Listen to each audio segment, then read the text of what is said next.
Refused to raid our youngest college fund for my stepson, whose loyalty lies elsewhere, despite my wife's pleas. My wife Emily and I have been married for 12 years. I'm 39, she's 38. Emily has a son, James, who's 17, from a previous relationship with a guy named Dan. She left Dan after catching him cheating with a coworker, and after that, they shared 50-50 custody of James. I came into the picture about a year after she'd left Dan. Not long after, Dan married his affair partner, and Emily and I got married soon after that. From the very beginning, James and I never really bonded. I'll admit, I tried too hard at first, doing everything I could think of to get him to like me. Instead of helping, it just made things tense. When I realized it, I backed off, and what grew between us was a sort of wary acceptance, awkward, but not hostile. Emily and I went on to have 3 kids of our own, a girl who's 10, and 2 boys, 7 and 4. Despite trying to include James, he never formed any real relationship with his half-siblings. He's not mean to them, but he mostly acts like they don't exist, and now the older 2 just avoid him entirely when he's home. But he does enjoy his time with Dan's kids. With them, he's warm, lively, open, completely different from how he is with us. Both Emily and I have good jobs, and when we started talking about college funds for the kids, we came to an agreement that I would put up 80% of the contributions for our 3, and she would put in 20%. For James, she said she'd handle 100% on her own. We figured it was fair, since we didn't know whether Dan was setting aside anything for James at all. At least this way James would have something. Recently, Emily sat James down to tell him about the college fund she'd been building for him. He was happy about the help, until he went to Dan's for the weekend. When James came back, he asked Emily about the college funds for the other kids, and when she told him, he realized those funds were significantly higher than his own. He was hurt and angry. When he asked why, Emily explained our setup, and he completely blew up, accusing me of never really caring about him, of playing family all these years, and being a heartless asshole for not contributing a cent to his college fund. Emily, caught in the middle, suggested maybe we could take some money from our youngest college fund to boost James, and she'd pay it back over time. But she left the choice to me, saying she wouldn't pressure me, and would accept whatever I decided. That idea just didn't sit right with me. Quite frankly, I didn't want to do it. James idolizes Dan, even knowing the things Dan did to Emily. I could live with his cold attitude towards me. I stopped hoping for more years ago, but what I never understood was his attitude towards our kids. We even tried family therapy, but he outright refused, said I wasn't his real family. Now, suddenly, when money is involved, I'm supposed to step in as his family. I know I might sound bitter, but I didn't want to give him that money. Let me be clear, it's not that I resent him seeing Dan as a hero. I resent that he blames Emily for their family falling apart, even though he knows why she left, even after he learned the truth from one of Dan's relatives when he was about 13. He confronted Emily about it then, and she did her best to explain everything. We tried for therapy at that point, but since Emily and Dan had joint custody, Dan's permission was required. He refused outright. When Emily and I started getting serious, she wanted to get James help adjusting, take him to a child therapist, talk things out, give him a healthy place to land. But again, Dan said no. When we got married, we tried again for therapy. Dan claimed James was fine with his own marriage, that we were just overreacting and James didn't need any help. The closest we ever got to any real progress was last year, after a dinner table conversation of all things, in which James told Emily that he believed she was to blame for the family breakup, that she should have just swallowed Dan's cheating and kept the family together. Stung, Emily asked if it would be her fault if the roles were reversed, if she had cheated and Dan left. He shrugged and said yes, of course, it would. No shame, just cold logic. It wasn't a fight, it was just casual, as if he was commenting on the weather. I had to send the other kids away from the table that night. Emily tried again then, since James was older and nearing adulthood, to ask if he'd do therapy with the family. He flat out said no, told me to my face that I wasn't his family, and refused to see anyone. So, to those who think I'm treating James like an outsider, or that I've shut him out, I've tried, I really have. When we both started making good money, we never excluded James from anything. Birthdays, holidays, everything the other kids got, he got too. In fact, he usually got to pick whatever he most wanted, since he was older and spoke his mind. I remember for his 11th birthday, he wanted to go to Disney World. Both of Dan's sons were invited too. My daughter and Dan's younger son are the same age, but only Dan's kids were invited to join James. My daughter stayed home, we stayed with her. We started building the college funds about a year after our daughter was born. Emily didn't have the ability to start a fund for James before then. She'd been a stay-at-home mom when she was with Dan, and it took time for her to get back on her feet. But yes, looking back now, it's true, James was shortchanged. Emily is going to make that right however she can. By the time James goes off to college, she's determined to make up the deficit so he gets what he deserves, even if it won't match the funds set aside for the younger kids. This weekend we're all sitting down together for a long, honest chat. Maybe it's long overdue. Update 1. Before I share the update, let me clarify a few things, since the gaps in my original story seem to ignite some wild assumptions. When I first met James, and said I came on a little too strong, Some imagine I was aggressively cornering a toddler and hissing, "Call me daddy." Let me set the record straight, I was simply nervous, acted like a complete idiot, and used a baby voice so over the top that Emily joked later I sounded like a circus clown on double doses of Red Bull. Was it cringe? Absolutely. Was it malicious? No, just pure nerves because, truthfully, I'd barely interacted with toddlers before. To answer the question swirling around about therapy, when Emily and I became serious, she wanted James to see a child therapist, hoping it would help him navigate all the changes. But because Emily and Dan, James's dad, shared 50-50 custody, both had to agree. Unsurprisingly, Dan blocked it at every turn. James, a toddler back then, didn't have a say, Dan was the blockade. When Emily and I were about to marry, we tried the therapy route again. Around that time, Dan had recently married his affair partner. He smugly reasoned that since James was fine with his marriage, surely he'd be fine with ours. He shot down therapy, saying it would only make James feel broken when he was perfectly fine, and claimed we were just overreacting. Then came the day James found out about Dan cheating on Emily, that being the real reason their relationship ended. When Emily floated therapy again, Dan accused us of trying to brainwash James, putting ideas in his head about how evil his dad supposedly was. So, therapy was denied once more. When Emily got pregnant with our daughter, we requested therapy for James again, hoping maybe it would help him cope with another huge family shift. Dan's response? Flat refusal. According to him, since James was fine with his new son, therapy was unnecessary. We even consulted our lawyer to see if we could get a court order, since Dan's repeated refusals were clearly damaging our family dynamic. Our lawyer explained that, technically, Dan was within his rights. James wasn't showing the same level of emotional detachment with his biological family as he was with us, so a judge might actually side with Dan and even reconsider custody. Years later, Dan told James that Emily was responsible for breaking up their family. James was 17 by that point, so we asked him directly about therapy, hoping his near-adult status might bypass Dan's veto. James declined, brushing it off, said I wasn't his family anyway, so family therapy made no sense. I want to be clear, resentment towards James has never been part of this journey, not since the day I met him. Even now, I don't resent him, honestly, I'm just exhausted by the weight of all this. Some thought Emily was wrong to share the college fund amounts with the kids. After I showed her what people were saying, she explained, James had just come from Dan's, asking about the fund, the amounts, wanting clarity. He summed it up, paraphrasing, so mine is 30 and theirs is yai? And, in that moment, his own amount was higher than what our kids would get. Without thinking, yeah, it was dumb, she admits, Emily corrected him, no, yours is AAA and theirs is BBB. That small correction ignited all the drama I described earlier. There was never any calculated move to make me pay more, it was just a brainless slip. So yesterday, Emily, James, and I finally sat down for a real conversation. James was reluctant, bordering on hostile. He didn't want to talk to me, but I made it clear, if he expected me to consider putting money into his college fund, I needed answers. The conversation felt like a marathon, long, emotional, and full of revelations. James shared things I'd never heard before. Even before Emily and Dan split, Dan would sometimes bring little James to visit his affair partner, so James was actually familiar with her. Once the breakup happened, Dan immediately moved in with this other woman, making James' transition seamless on that side. Meanwhile, Emily, who'd been a stay-at-home mom, struggled back into the workforce and rebuilt with James in tow. Home life with Emily in those early days? Chaotic. With Dan and his new partner? Much more stable, at least on the surface. Back when he was small, Emily never told James that Dan's cheating ended things. How do you explain that to a toddler, anyway? But apparently, in those days, Dan would spin stories to James, assuring him Emily would be back someday. Sometimes, I suspect Dan genuinely believed it could happen. And that's where I entered the mess. Suddenly, I was the obstacle, the barrier to any reunion. Dan told James that as long as I was around, his mom would never come back. When Dan remarried, he painted the whole thing as a temporary stunt, just to make Emily jealous. When Emily and I tied the knot, Dan told James it was my way of making it even more impossible for his family to reunite.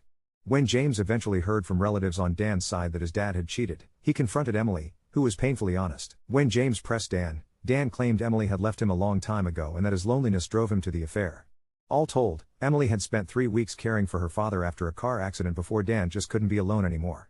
It was weak, but for James, it seemed to be excuse enough. Then, when Emily got pregnant with our daughter, Dan told James that I was pumping my spawn into his mother. Yes, that's how James put it. That, in Dan's words, was the final death blow for their family. Of course, Dan spun our repeated requests for therapy as something sinister. He told James we were trying to get a doctor to label him a problem child so we could send him away to boarding school, leaving us free to play happy family without him. Only Dan and his clan, supposedly, wanted him. This was the most gut-punching part. James admitted that he began to purposefully act distant around my family, hoping it would convince Emily that my kids and I were evil and drive her to leave us. Every time I kept knocking up his mom, as he said, it got harder for her to walk away. Emily was heartbroken to hear it all. I'll admit, in the moment, even I felt dizzy.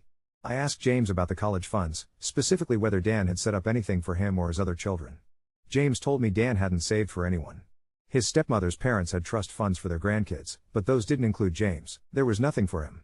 So then I asked James why, after all these years of rebuffing any attempt for us to be a family, did he suddenly expect me to pay more for his college fund? He said he'd actually accepted the amount Emily originally quoted him, but Dan convinced him we were undercutting him, so he came back and pressured for more. I was direct. I asked James, if I gave him the extra money, would that finally make us family? Could we at least be friends, even if he never saw me as a parent? Would he try being friendlier with my kids? His answer was stark, no. He said, after all these years, he does know now that neither I nor my kids are the evil villains Dan made us out to be. But, he still feels that I am the reason his parents could never get back together again, and for that, he says he will always hate me. Since my kids are, of course, my kids, he has made it clear he'll never like them either. When he realized that Emily wasn't going to leave her family for him, he told us that his plan was to cut off contact with all of us once he was off to college. He does intend to reconnect with his mother someday, when he feels ready to forgive her for breaking up his family, but he insists he just can't do that right now. After hearing all of this, Emily and I had a long, difficult, and very honest conversation. I made the decision that I would no longer contribute to James' college fund. Emily will continue her own contributions and hand it over to him once he turns 18. We won't be pursuing family therapy with James anymore. We aren't going to try to convince him to stay in touch with us after he leaves for college. We've done everything we possibly could, and at this point, I've realized it's time to step back. If James has found a sense of peace or happiness with Dan's family, then I'm glad for him. It's going to be incredibly hard for Emily, though. Even she has admitted that, after hearing what James really thinks, she's starting to have trouble seeing the sweet little boy she remembers and the cynical teenager standing before us. Both Emily and I have sought therapy on our own, and as a couple, mostly to cope with the anxiety and stress James' behavior brought into our lives as a family. We're looking into starting therapy again together. I hope, with enough time and help, we can find a way to get through this. Update 2. It's been about 8 months since my last update, and honestly, I wasn't planning on writing another one. But things have taken such a bizarre turn that I feel like I need to get this out somewhere. James graduated in June and left for college in August. True to his word, he cut off all contact with us the day he turned 18. Emily was devastated, but we'd prepared for it as much as we could. What we didn't prepare for was what happened next. About 3 weeks after James left, Emily got a call from Dan's ex-wife, not the affair partner he married, but a woman named Sarah who he'd apparently married and divorced after that relationship fell apart. I had no idea Dan had even remarried again. Sarah was calling because she'd gotten Emily's number from James, and she had something important to tell her. Turns out, Dan has been feeding James lies for years, but not just about us. Sarah told Emily that during their brief marriage, Dan had confessed that he'd been systematically poisoning James against Emily since the divorce. But here's the kicker, Dan never actually wanted Emily back. He just couldn't stand the idea of her being happy with someone else. According to Sarah, Dan had bragged about how easy it was to manipulate James, how the kid ate up every word about Emily being the villain. Dan had apparently told Sarah that keeping James angry at Emily was his insurance policy against her ever trying to get more custody or child support. But it gets worse. Sarah also revealed that Dan had been having another affair during their marriage, with his current girlfriend, a woman named Lisa who James apparently adores. Sarah found out about it the same way Emily had years ago, by catching them red-handed. When she confronted Dan, he told her that if she couldn't keep her mouth shut like Emily should have, she could leave too. Emily was shaken to her core. She'd spent years believing that maybe she really had made the wrong choice, that maybe she should have tried harder to keep the family together for James' sake. Hearing that Dan had never changed, that he'd been manipulating their son all these years just to hurt her, it was almost too much. But then things got even stranger. Last month, James showed up at our house unannounced. I was at work, and Emily was home with the kids. She said he looked terrible, thin, exhausted, like he hadn't slept in weeks. He asked if he could talk to her alone. What James told Emily that day changed everything. Apparently, he'd overheard Dan and Lisa talking about him during Thanksgiving break. Dan was complaining about having to keep up the concerned father act now that James was in college. Lisa had laughed and said something about how the kid finally served his purpose and now they could stop pretending to care so much. James realized in that moment that he'd been used. All those years of Dan telling him how much he loved him, how he was fighting for him, how Emily was the enemy, it had all been a lie. Dan had been using James as a weapon against Emily, and now that James was out of the house, Dan didn't need to keep up the charade anymore. Emily said James broke down completely. He apologized over and over, saying he knew sorry wasn't enough but that he finally understood what Dan had done to all of us. He asked if there was any way to fix things, if she could ever forgive him. Emily, being Emily, immediately said yes. She held him while he cried and told him that no matter what had happened, he was still her son and she loved him. But here's where I'm struggling. When Emily told me about James' visit, my first reaction wasn't relief or happiness. It was suspicion. After years of manipulation and lies, after the cruel things James said to my kids, after watching Emily cry herself to sleep more nights than I can count, I couldn't just flip a switch and welcome him back. Emily wants to rebuild their relationship, and I understand that. He's her son. But I'm finding it hard to trust that this isn't just another manipulation, maybe even orchestrated by Dan, for some reason I can't figure out yet. James has asked to come home for Christmas break, and Emily desperately wants to say yes. But I'm worried about our other kids. They've spent years being ignored and rejected by James, and now we're supposed to just pretend everything's fine? Our 10-year-old daughter actually asked me last week why the mean brother was allowed to come back when he'd always been so nasty to them. How do I explain this situation to children who've built their own walls to protect themselves from James' coldness? I know Emily thinks I'm being too harsh, but I can't help feeling like James had plenty of opportunities over the years to see through Dan's lies. There were moments, like when he learned about the affair, or during that dinner conversation where he blamed Emily for everything, where he chose to believe the worst about his mother. Does finding out Dan was using him really excuse all of that? I've agreed to family therapy, but only if James commits to it long term, not just a few sessions to smooth things over. Emily thinks that's fair. James says he'll do whatever it takes. But I keep wondering, if Dan could fool James for so many years, how do we know he's not still being manipulated somehow? How do we know this isn't just the next phase of Dan's plan to hurt Emily? Maybe I'm being paranoid, but after everything we've been through, I'm not sure I know how to trust James again. And I'm not sure I want to put my family through the pain of trying, only to have him disappear again when things get difficult. Emily says I need to find it in my heart to forgive, that James was just a child when this all started. She's right about that. But my children were children too when James rejected them, and they didn't deserve that either. I honestly don't know what the right thing to do is anymore. Update 3. It's been 4 months since James came back into our lives, and I honestly don't know where to begin. If I thought the previous updates were complicated, they pale in comparison to what's happened since Christmas. We did let James come home for the holidays, but I insisted on ground rules. He had to apologize individually to each of his half-siblings and commit to weekly family therapy sessions. Emily was over the moon when he agreed to everything without hesitation. The first few weeks were awkward but hopeful. James seemed genuinely remorseful. He spent time with the kids, helped with homework, even taught my 7-year-old how to throw a football properly. My daughter, who'd been the most hurt by years of his indifference, slowly started warming up to him. Emily was practically glowing, her family was finally healing. But then February hit, and everything went sideways. It started when James came home from a weekend visit with Dan looking shaken. He pulled Emily aside and told her that Lisa, Dan's current girlfriend, had approached him privately. She'd revealed that she was pregnant and that Dan had been pressuring her to get an abortion because he didn't want to deal with another kid. But here's the twist. Lisa claimed she'd been secretly recording conversations with Dan for months because she suspected he was cheating on her too. James played us one of these recordings on his phone. Dan's voice was crystal clear, talking to someone about how he was getting tired of the Lisa situation and needed to find a way out before she trapped him with a baby. But then Dan said something that made my blood run cold. At least the James thing worked perfectly. Kid's back with Emily now, probably spilling everything to her. She'll be so busy playing happy family, she won't see what's really coming. Emily went pale. I felt like I'd been punched in the gut. After everything, had we walked right into another one of Dan's manipulations? But James looked just as shocked as we were. Either he's an incredible actor, or he genuinely had no idea Dan was still playing games. The recording continued with Dan laughing about how predictable Emily was, how she'd take that brat back in a heartbeat once he fed James the right sob story. That's when Lisa's voice came through the recording, asking Dan what he meant by what's really coming. Dan's response chilled me. Let's just say Emily's going to have bigger problems to worry about soon. That husband of hers thinks he's so smart, but he has no idea what's about to hit him. I still don't know what Dan meant by that, but it's been keeping me up at night. Lisa showed up at our house 2 weeks later, visibly pregnant and terrified. She begged Emily to let her stay with us, claiming Dan had become physically aggressive when she refused the abortion. Emily, being the bleeding heart she is, immediately said yes. I wasn't thrilled about harboring Dan's pregnant girlfriend, but I couldn't turn away a woman in that situation. Having Lisa in the house has been enlightening. She shared more recordings, and the picture they paint of Dan is even worse than we imagined. Apparently, he's been planning some kind of financial revenge against Emily and me for years. Lisa doesn't know the details, but she overheard him on the phone with someone discussing offshore accounts and making them pay for ruining his life. James has been beside himself. He keeps apologizing, saying he should have seen through Dan's lies years ago. Part of me feels sorry for him. He was just a kid when this all started. But part of me can't shake the feeling that we're all being played somehow. The situation got even more complicated last week when Dan showed up at our house demanding to see Lisa. When I told him she wasn't there, she was upstairs hiding, he flew into a rage. He screamed at Emily, calling her every name in the book, saying she'd stolen his son and now his girlfriend. Then he turned to me and said something that's been echoing in my head ever since. You think you won, but you have no idea what's coming for you. I've been planning this for years, and it's going to destroy everything you think you've built. I called the police, but by the time they arrived, Dan was gone.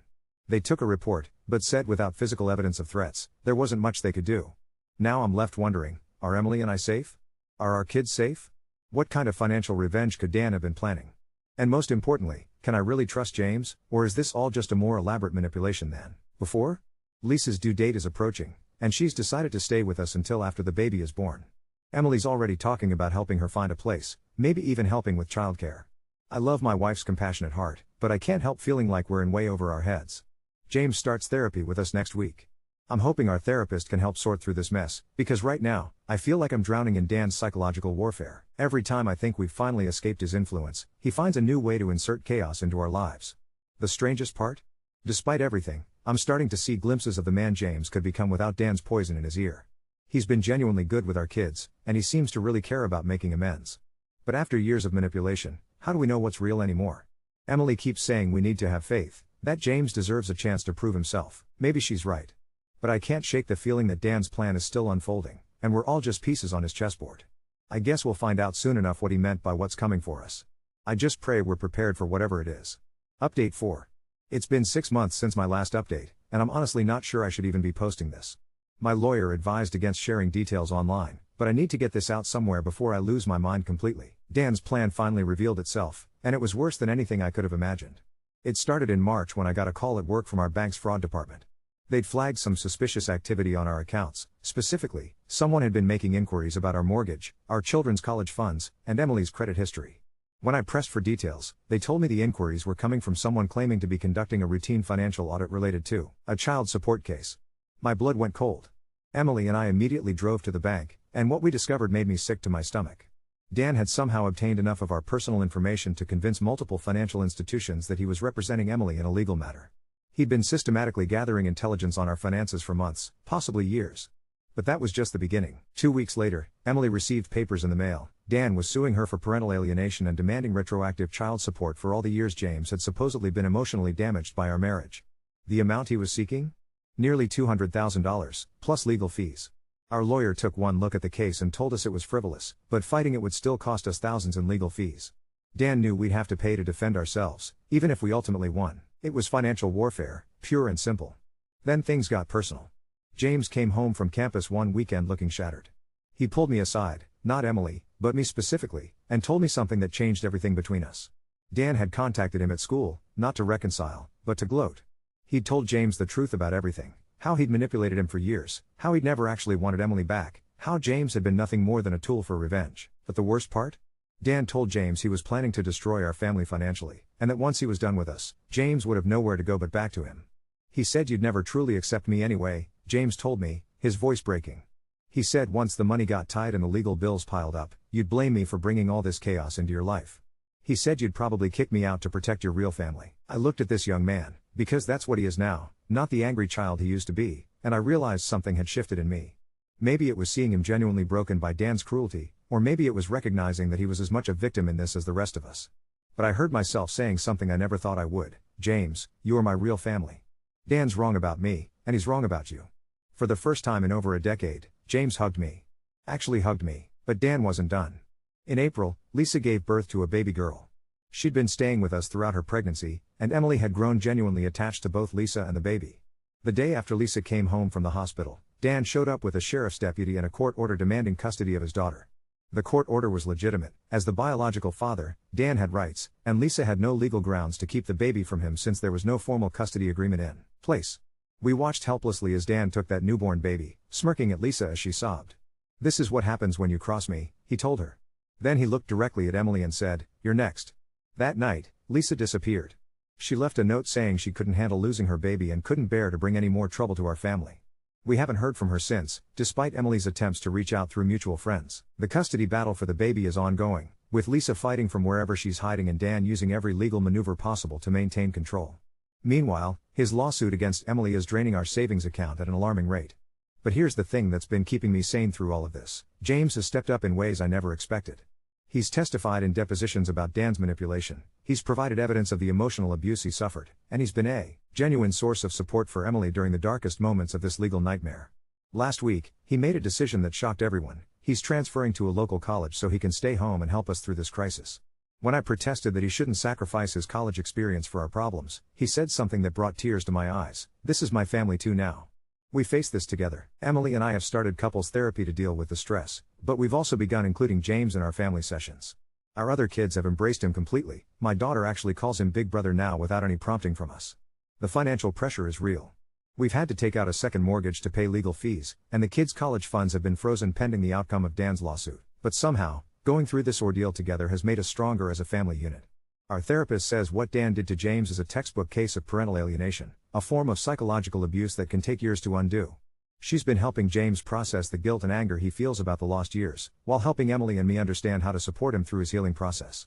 There's still so much uncertainty ahead. Dan's lawsuit is scheduled for trial in the fall, and his behavior has become increasingly erratic as his various schemes have started backfiring.